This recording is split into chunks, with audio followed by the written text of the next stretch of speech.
Be with you today, and when I look out here and I see the people, when I see the law enforcement officers, I'm impressed. But when I see that the community outnumbers the law enforcement officers, that tells us the kind of support we've enjoyed this last year. But let me talk a minute about Matt Williams, and let me talk a minute about the men and women who put their life on the line to keep us safe every day. Whether that be deputy sheriffs, city police officers, state law enforcement officers, or federal law enforcement officers. I want you to know that first and foremost that Matt Williams had his priorities right in life.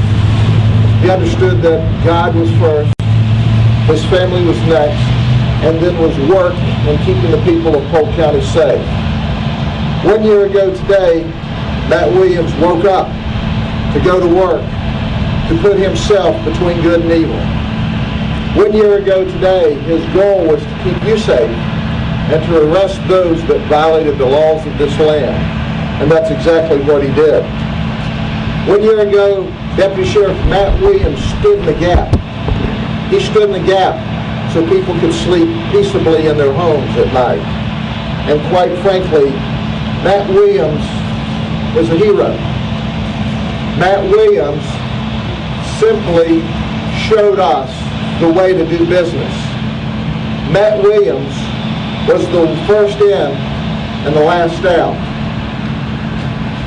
I want you all to remember, it's not how Matt died that made him a hero, rather it was how he lived. He cared about his community. He lived. He was born and raised in the community of Polk City, and you see that evident here today. His legacy lives on. His legacy will live with us forever. Matt also told us and taught us with his life and with his work how to be a law enforcement officer, how to care more for the community. If Matt could be with us today, he would say, giving my life is worth keeping the community alive and well. That's the kind of person that Matt was.